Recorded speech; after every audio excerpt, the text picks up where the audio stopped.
In this Wealthsimple tutorial video, I'm going to be showing you guys how to buy Alibaba put options here in Canada, ticker symbol BABA. So once you're into your Wealthsimple account, go to the bottom and press on the magnifying glass in the bottom left, right below where it says trade.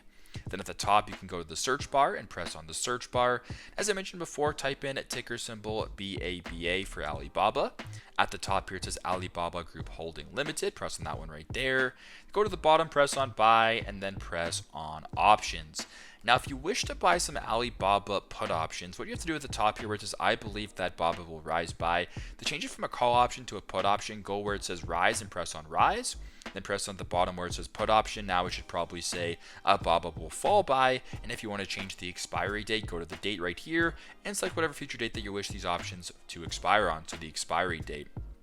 Now, a whole bunch of different options you can select from here for demonstration purposes. We're going to go to the top here and press on in the money, $86 USD. We'll go ahead and press on that one right there. And if you wanted to confirm this purchase, just go to the bottom, press on buy, and there you go. That is how you guys can buy Alibaba put options here in Canada, ticker symbol BABA or BABA here on Wealthsimple. Thanks again for watching, and I hope this video helped.